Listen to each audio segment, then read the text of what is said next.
Assalamualaikum warahmatullahi wabarakatuh.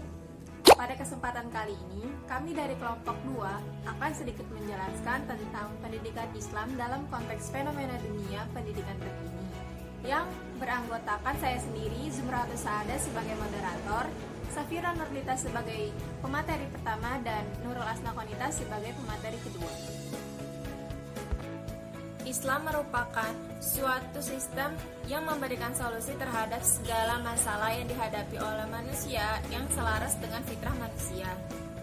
Dalam konteks pendidikan, Islam telah menentukan bahwa negaralah yang berkewajiban untuk mengatur dan mengupayakan pendidikan agar dapat diperoleh rakyat secara mudah.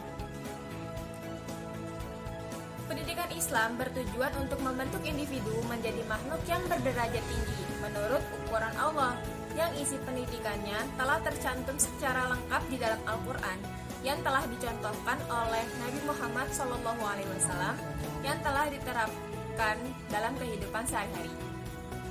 Istilah pendidikan Islam ada dua hal. Yang pertama, suatu kegiatan individu atau lembaga untuk menanamkan nilai-nilai Islam ke dalam diri. Yang kedua, keseluruhan lembaga yang mendasarkan program dan kegiatannya atas pandangan dan nilai-nilai Islam. Pada saat ini, sebagian umat Islam merasa bangga karena pernah memiliki ilmuwan-ilmuwan yang berkontribusi besar terhadap pembangunan peradaban dan ilmu-ilmu pengetahuan dunia. Namun di satu sisi, umat Islam sedang menghadapi kenyataan bahwa pendidikan Islam tidak berdaya apabila dihadapkan kepada realitas masyarakat industri dan teknologi modern. Hal ini disebabkan karena kurang meminati ilmu-ilmu umum, bahkan sampai pada tingkat diharamkan, yang akan berdampak pada sistem pendidikan Islam, di mana pendidikan Islam hanya bergelut pada teks-teks keagamaan yang berbicara tentang fikih semata. Terjadinya pemilihan-pemilihan antara ilmu-ilmu umum dan ilmu-ilmu agama, inilah yang menyebabkan keterbelakangan dan kemunduran peradaban. Ilmu-ilmu umum dianggap tidak ada kaitannya dengan ilmu agama. Ilmu umum dianggap berasal dari luar Islam ataupun berasal dari non-Islam atau biaga. Agama dianggap tidak ada kaitannya dengan ilmu, dan ilmu dianggap tidak memperdulikan agama.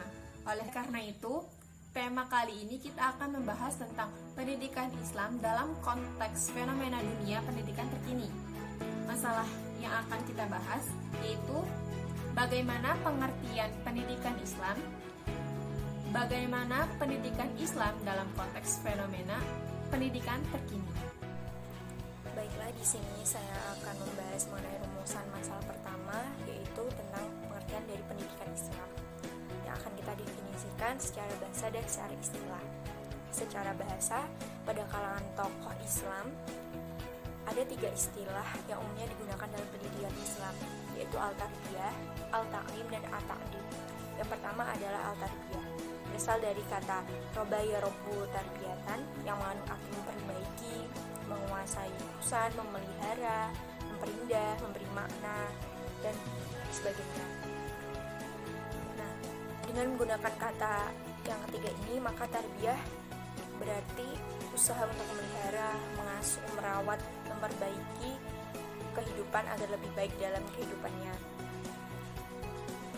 Kata al-tarbiyah tersebut mengandung cakupan tujuan pendidikan, yaitu untuk menumbuhkan dan mengembangkan potensi dan proses pendidikan, yaitu memelihara, mengasuh, merawat, memperbaiki, dan mengaturnya. Dalam bentuk kata kerja ini, kata tersebut dijumpai dalam Al-Quran pada surah Asy-Syu'ara ayat 18 dan Al-Isra ayat 24. Bisa dilihat dalam makalah, itu sudah dicantumkan ayat beserta artinya.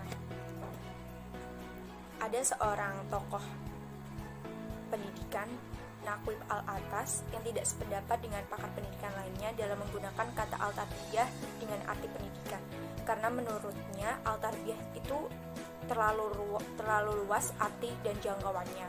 Kata tersebut tidak hanya menjangkau manusia, melainkan juga alam sejagat raya sebagaimana tersebut, sehingga Naqib Al-Atas lebih memiliki kata al-ta'lib untuk arti pendidikan.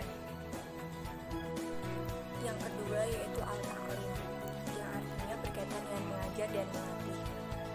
Al-ta'lim ini sebagai transmisi berbagi ilmu, pengetahuan pada jiwa individu tanpa adanya batasan dan ketentuan tertentu. Nah, menurut Haji Muhammad Quraisyihab ketika mengartikan kata yu'allimu sebagaimana terdapat dalam surah Al-Jumu'ah ayat 2. Kata al-ta'lim dalam Al-Quran menunjukkan sebuah proses pengajaran, yaitu menyampaikan sesuatu berupa ilmu pengetahuan, hikmah, kandungan kitab suci, wahyu sesuatu yang belum diketahui manusia, keterampilan membuat alat pelindung, ilmu laduni, nama-nama atau simbol-simbol dan rumus-rumus yang berkaitan dengan alam jagat raya. Kata al-ta'lim dalam arti pendidikan sesungguhnya merupakan kata yang paling lebih dahulu digunakan daripada kata al-tarbiyah. Kegiatan pendidikan dan pengajaran yang pertama kali dilakukan oleh Nabi Muhammad SAW di rumah Al-Arqam di Mekah dapat disebut sebagai Majelis Al-Ta'lim. Demikian pula kegiatan pendidikan Islam di Indonesia yang dilaksanakan oleh para dai di rumah, di musola masjid ataupun di tempat lainnya pada mulanya menggunakan kata kegiatan al-ta'lim. Nah, atas dasar ini maka arti al-ta'lim lebih pas diartikan pengajaran daripada diartikan pendidikan. Namun karena pengajaran merupakan bagian dari kegiatan pendidikan, maka pengajaran juga termasuk pendidikan. Yang ketiga yaitu adab, berasal dari kata adab yang artinya beradab, bersopan santun, dipengerti akhlak, moral, dan etika. Kata adab dalam arti pendidikan yang dipilih oleh Naqib Al-Atas didasarkan pada hadis Nabi yang artinya Tuhan telah mendidikku, maka ia sempurnakan pendidikanku. Hadis riwayat Al-Askari dari Ali radhiyallahu anhu. At-ta'lib sebagai pengenalan pada pengakuan yang secara berangsur-angsur ditanamkan kepada manusia tentang tempat-tempat yang tepat dari segala sesuatu di dalam tatanan penciptaan, sehingga membimbing ke arah pengenalan dan pengakuan kekuatan dan keagungan Tuhan. Melalui kata at-ta'lib ini, Al-Atas ingin menjadikan pendidikan sebagai sarana transformasi nilai-nilai akhlak mulia yang bersumber dalam ajaran agama, yang bersumber pada diri manusia, sehingga menjadi dasar bagi terjadinya proses islamisasi ilmu pengetahuan, di mana ini menurutnya perlu dilakukan dalam rangka membendung pengaruh materialisme, sekularisme, dan dikotomisme ilmu pengetahuan yang dikembangkan oleh Barat. Selanjutnya, definisi pendidikan Islam secara istilah. Yang pertama itu, pendidikan Islam yaitu sebuah proses yang dilakukan untuk menciptakan manusia-manusia yang seutuhnya beriman dan bertakwa kepada Tuhan serta mampu mewujudkan eksistensinya sebagai khalifah Allah di muka bumi yang berdasarkan kepada ajaran Al-Quran dan Sunnah. Maka tujuan konteks ini terciptanya insan kamil setelah proses pendidikan berakhir. Yang kedua, menurut Ahmad Banda mengemukakan bahwa pendidikan Islam adalah bimbingan atau bimbingan secara sadar oleh pendidik terhadap perkembangan jasmani dan rohani peserta didik menuju terbentuknya kepribadian yang utama. Yang ketiga, menurut Zakiyah Darajat dalam buku karangan Abdul Majid, pendidikan Islam adalah suatu usaha untuk membina dan mengasuh peserta didik agar senantiasa dapat memahami ajaran Islam secara menyeluruh. Lalu tujuannya pada akhirnya dapat mengamalkan serta menjadikan Islam sebagai pandangan hidup. Yang keempat, menurut Ahmad Tafsir dalam bukunya Abdul Majid, pendidikan Islam yaitu pembimbingan yang diberikan seseorang kepada seseorang agar ia berkembang secara maksimal sesuai dengan ajaran Islam. Dan yang kelima, menurut Dr. Haji Zuhairini, pendidikan Islam berarti usaha-usaha secara sistematis dan pragmatis dalam membentuk anak didik agar mereka hidup sesuai dengan ajaran Islam. Assalamualaikum warahmatullahi wabarakatuh. Terima kasih untuk pemateri sebelumnya telah menjelaskan tentang pengertian pendidikan Islam itu sendiri. Nah, untuk sesi ini saya akan menjelaskan tentang pendidikan Islam dalam konteks fenomena masa kini. Apa sih yang kalian pikirkan ketika mendengar pendidikan Islam dalam fenomena masa kini? Pasti kalian bayangin adanya teknologi yang super canggih, terus adanya transformasi pendidikan Islam yang semakin tidak mau ketinggalan ya, seperti itu.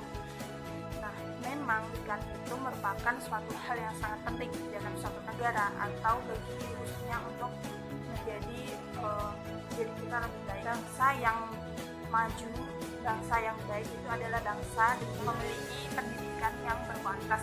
Nah, adanya teknologi yang semakin canggih tadi menjadi cerminan pendidikan untuk bergerak maju, untuk mengikuti perkembangan zaman. Dalam hal ini tidak hanya pengetahuan umum saja yang hanya bisa mengikuti arus teknologi, tetapi juga ada pengetahuan agama, terutama agama Islam. Berbagai tantangan, dan masalah dari pendidikan Islam itu sendiri Berbagai tantangan, dan masalah dari pendidikan Islam itu sendiri menjadikan kita itu untuk terus belajar ya, memperbaiki cara berpikir kita, cara bersikap kita, dan berperilaku. Nah, seiring adanya tantangan itu kan kita udah dikenal dengan banyak banget era-era ya, dari era 1.0, 2.0 sampai sekarang muncul society 5.0 atau 5.0, kecerdasan buatan atau teknologi yang berpusat pada manusia itu sangat penting. Maksudnya apa di sini? Jadi ini hanya sekilas saja ya. Jadi dalam 5.0 ini semua bidang itu tidak bisa lepas dari namanya teknologi ya kan. Mesti ada beberapa yang menyangkut pautkan teknologi, terutama pendidikan Islam ini. Kenapa pendidikan Islam ini dianggap lebih tertinggal? Nah, tantangan yang dihadapi pendidikan Islam yang memasuki era society 5.0 ini banyak sekali sebenarnya, terutama pada sumber daya yang memadai dalam dunia pendidikan seperti ini. Misalnya sumber daya guru, dosen, terus ada pun tenaga pendidikan yang lain. Juga tentang sistemnya ya. Adanya tadi sebuah tantangan atau masalah dalam fenomena kali ini, jadi penting sekali ilmu pengetahuan bagi kita semua. Dan perkembangan digital ini juga membuat pendidikan agama, terutama pendidikan Islam itu penting untuk dibahas. Jadi tadi kita membahas pentingnya pendidikan Islam ya, fenomena bagaimana di masa kini, kemudian bagaimana perkembangannya. Juga kalau masa dahulu itu kan pendidikan Islam itu kebijakannya itu kan banyak yang dibatasi, banyak yang ditekan gitu kan.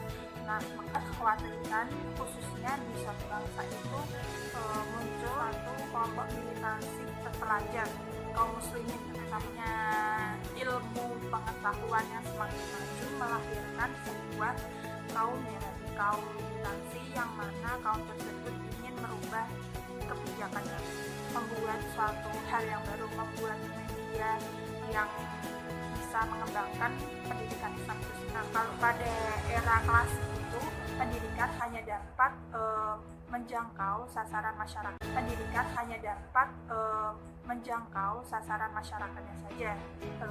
Kualitas yang relatif dari tersebut tadi kaum militansi membuat suatu alternatif lah untuk mengikuti perkembangan zaman tadi ya, adanya internet sekarang yang semakin canggih.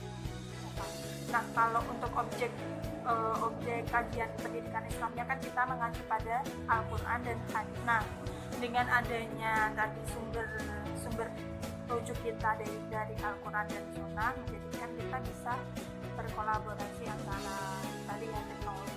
Dengan adanya sumber tadi menjadikan kita untuk terus ingin mencari tahu bahwasannya semuanya yang ada di dunia itu bersumber dari yang utama, yaitu Al-Quran dan Hadis.